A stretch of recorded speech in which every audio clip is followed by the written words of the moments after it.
안녕하세요. 토요미스테리 디바제시카입니다. 일본은 국토가 길고 또 산악지역이 많기 때문에 과거 도시 간의 이동이 쉽지 않았습니다. 그러다 보니 자연스럽게 철도 교통이 발달했고요. 지금의 일본은 명실상부 세계적인 철도 강국이라고 할 수 있죠.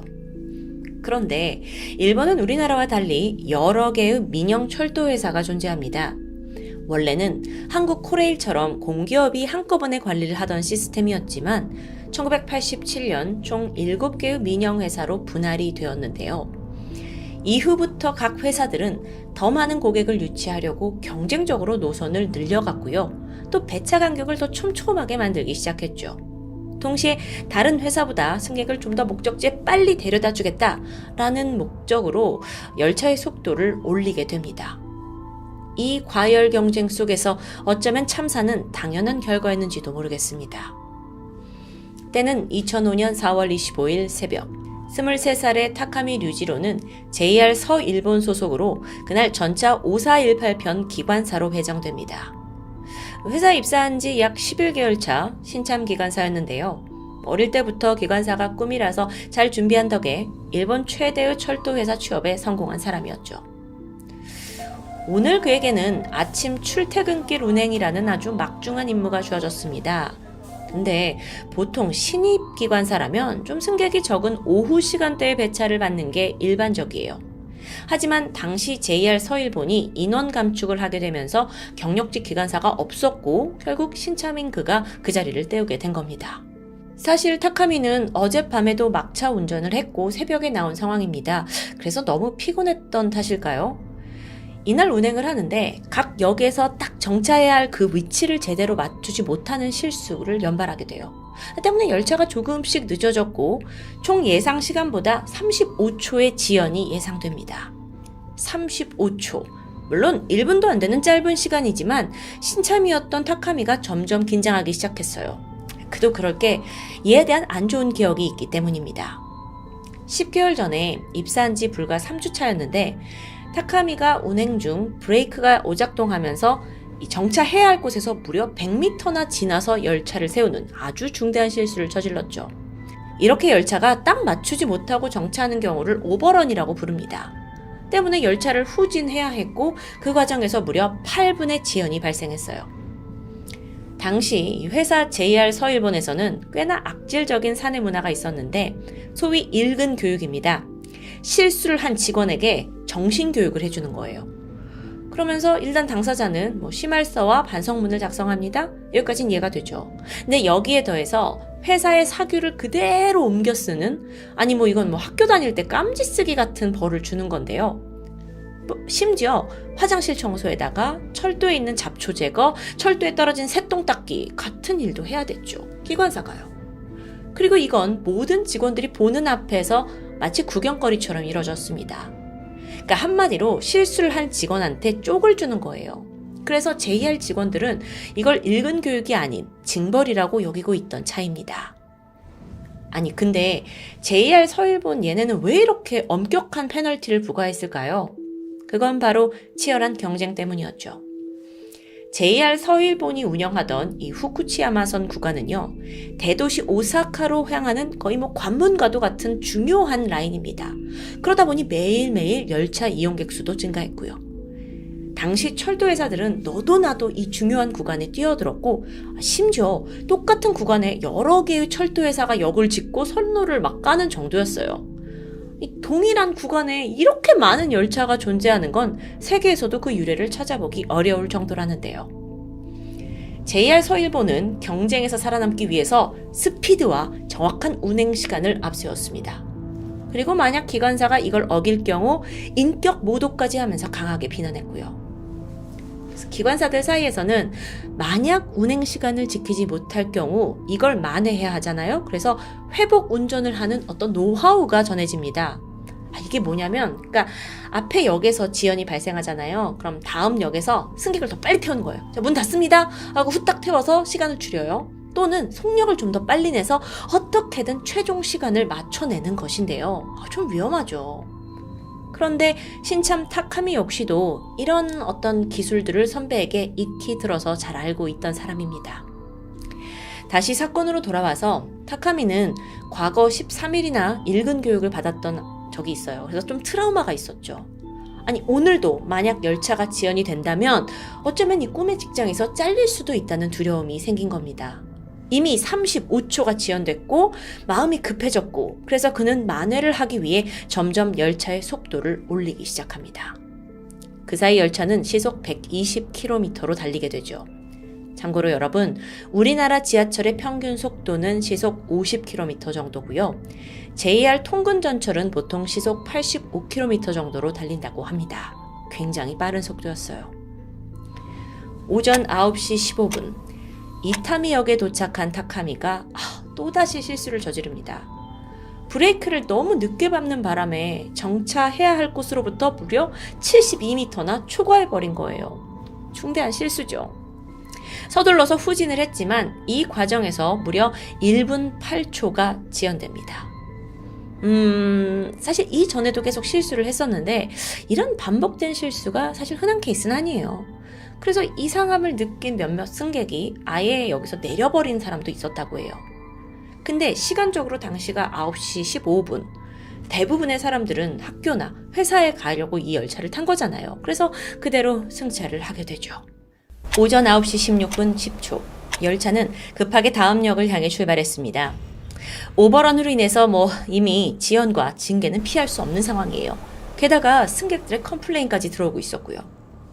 기관사 타카미는 점점 평정심을 잃어갑니다. 열차가 스가구치역을 지나서 아마가사키역을 향하고 있었어요. 타카미가 생각을 했죠. 이미 지연이 많이 됐고 이 시간을 줄이기 위해서는 속도를 높여야 한다고요. 그래서 그는 열차 속도를 시속 125km까지 높이게 됩니다. 이렇게 속도가 올라가니까 열차 내부에는 격한 흔들림이 발생했고 승객들도 불안한 마음에 손잡이를 꽉 잡고 버텨야 했고요. 오전 9시 18분. 마침내 열차는 급 커브길에 진입하게 되는데 이 구간의 제한 속도는 원래 시속 70km입니다. 타카미가 속도가 빠른 상황에서 앞불사 브레이크를 걸게 되는데 워낙 빨라서 이게 속도가 잡히지 않았고요. 결국 시속 116km로 달려가게 되죠. 그래서 커브를 지나려던 열차는 순간 중심을 잃고 휘청거렸고요. 이 속도를 이기지 못한 채 공중에 붕 뜨면서 선로에서 벗어납니다. 그리고 마침 그때 선로에서 6m 옆에 있던 아파트로 돌진하게 된 거예요. 완전 대형 사고가 발생한 거죠. 여러분, 이 열차는 총 7량으로 되어 있었는데요. 맨 앞에 있던 1호차는 통째로 아파트 건물과 충돌을 해서 아예 형체를 알아볼 수 없습니다. 또 뒤따라오던 2호차와 3호차는 잭나이프 현상으로 인해 심하게 구부러졌고요. 잭나이프 현상이라는 게 뭐냐면 기차나 대형 트레일러 같은 이렇게 관절 차량에서 발생하는 위험입니다. 맨 앞차가 딱 급정거하면 그 연결돼서 끌려가는 차들이 잭나이프처럼 V자로 접히면서 앞차와 부딪히는 걸 말해요. 이건 상당한 인명피해를 발생시키죠. 뒤를 이어서 4호차와 5호차는 그냥 선로에 널브러졌습니다. 여러분, 참고로 지금 보시고 있는 이 사진에서 건물과 가장 붙어있는 칸은 2호차입니다. 앞에 있던 1호차요? 이건 아예 건물 안까지 막 밀고 들어가서 보이지도 않는 상황이에요. 어찌 보면 건물이 무너지지 않은 게 정말 그나마 천만다행인 거죠.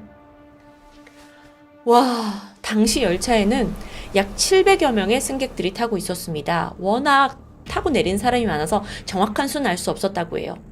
근데 이게 급정거했고 탈선했고 거기다 건물까지 충동하면서 총 기차에 타고 있던 107명이 사망했고 562명이 중경상을 입게 됩니다. 기관실에 있던 타카미, 그는 현장에서 즉사했고요. 여러분, 이 사고는 태평양 전쟁 이후에 일본에서 벌어진 가장 큰 철도 참사입니다. 초기에 이 사건의 원인이 뭐냐라는 질문에 기기가 결함이 있었다, 또 신참 기관사의 운전 미숙이다, 이런 부분들이 언급이 됐는데 조사 결과 열차의 브레이크 시스템에는 아무런 문제가 없었던 게 밝혀집니다. 열차에는 일반 브레이크와 또 비상시에 사용하는 비상 브레이크가 각각 존재한다고 해요. 근데 문제는 사고 당시에 타카미가 비상 브레이크를 사용하지 않았다는 점인데 이게 미스테리였죠. 아니 700명의 승객 목숨이 오가는 상황에서 기관사는 왜 비상 브레이크를 쓰지 않았던 거냐는 겁니다. 머지않아 그 이유가 하나둘 추정되기 시작하는데 동료들이 증언을 했어요. 타카미가 그 회사 내 체벌과도 같은 일근 교육으로 상당히 괴로워했다는 게 밝혀지죠. 만약에 그때 비상 브레이크를 사용할 경우 이건 회사에 보고해야 되는 중대한 사항이잖아요. 비상사태죠. 그래서 그 두려움 때문에 사용을 망설였다는 추측입니다. 또한 사고가 나기 직전에 이미 그 전에 실수가 연달아 있었잖아요. 오버런도 있었고 그래서 직접 차장에게 연락을 했다고 그래요. 그래서 자신의 오버런 실수를 좀 축소해서 말해달라고 부탁한 정황도 드러납니다. 즉 이 모든 걸 종합했을 때 타카미가 회사에서 징계받을 게 두려워서 열차를 무리해서 몰다가 이런 참사가 난 것으로 추정되었죠. 이후 JR 서일본은 쏟아지는 비난을 피할 수 없었습니다. 사고 노선 또한 55일간 운행이 중단되었고요.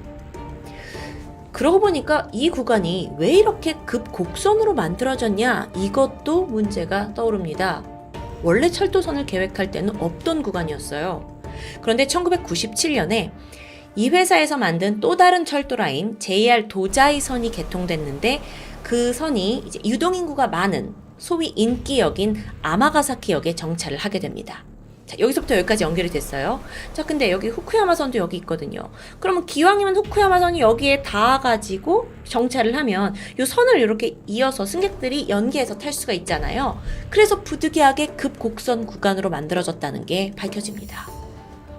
좀 곡선이 위험하긴 했지만 기관사만 잘 운전을 하면 더 많은 승객들을 연계해서 실을 수 있다는 욕심 때문이었죠.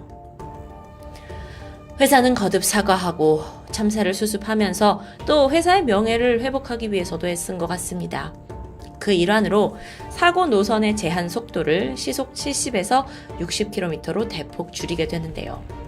또 사고가 난 그 문제의 아파트 있잖아요. 이 문제의 아파트를 회사에서 아예 매입해버려요. 그리고 여기에 이제 추모 공간 만들고 물론 이곳에 살던 주민들에게도 다 보상을 했고요. 열차 시스템도 대폭 개선됩니다. 자동 열차 정지 장치라는 걸 의무적으로 설치해서 사고가 벌어질 만한 그 위험 구간에 가까이 가면 열차가 무조건 자동으로 제어되게끔 만들었고요. 하지만 이건 후속 조치일 뿐입니다. 이미 가족을 잃은 유가족이나 또 사고 순간을 기억하는 이 승객들은 쉽게 위로될 수가 없어요.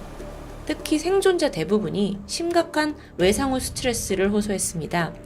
이들은 전철을 타는 것도 두렵지만 혹여 어딘가에서 삑 하고 막 브레이크 잡거나 급제동 소리만 들려도 패닉 상태를 느끼곤 했죠. 그래서 안타깝게도 그 생존자 중에는 트라우마를 극복하지 못하고 스스로 삶을 마감한 사람도 있습니다. 와, 이 대형 참사 이제 벌어지고 시간이 어느 정도 흘렀는데 각종 괴소문이 돌기 시작합니다. 그 중에는 이제 몇 가지 일화가 있는데 특히나 사고 전에 있었던 일화가 유명해요.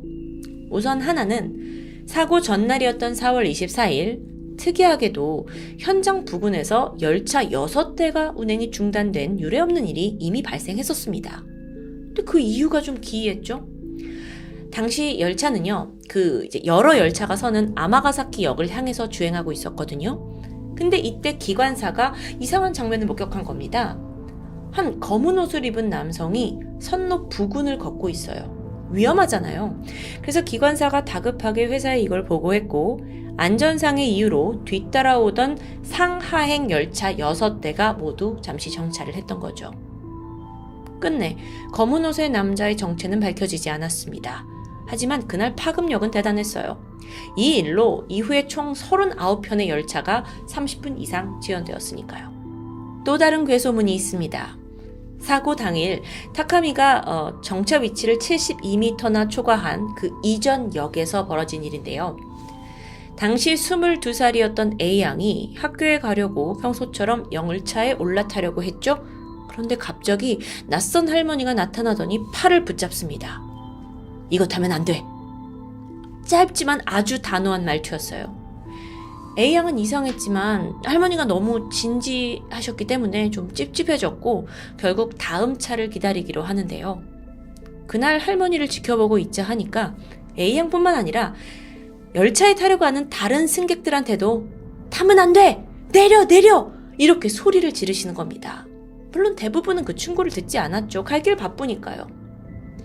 이후 참사 소식을 듣게 된 A양은 그 할머니를 꼭 찾아서 감사 인사를 전하려 했지만 끝내 행방을 알 순 없었다고 합니다.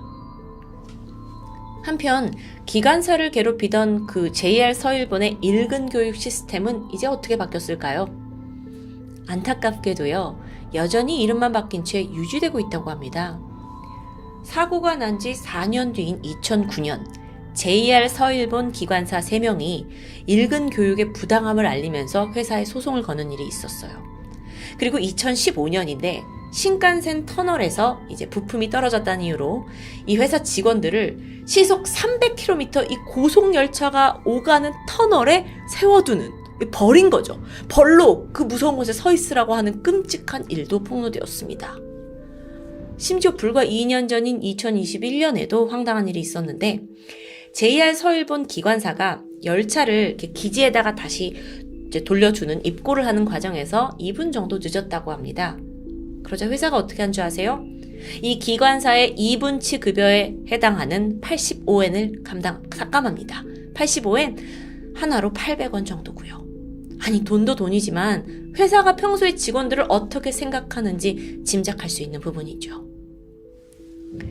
일본 최악의 후쿠치야마선 탈선 사고. 물론 표면적인 원인은 한 기관사의 무리한 운행이 빚어낸 참사입니다. 하지만 그 이면에는 과도한 경쟁 속에서 절대적으로 정시에 도착해야 한다는 그 철도회사의 이념, 또 한 채 실수도 용납하지 않겠다는 잔혹함.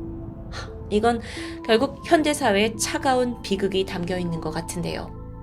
그게 과연 승객의 목숨보다 소중할까요? 지금까지 토요미스테리 디바제시카였습니다.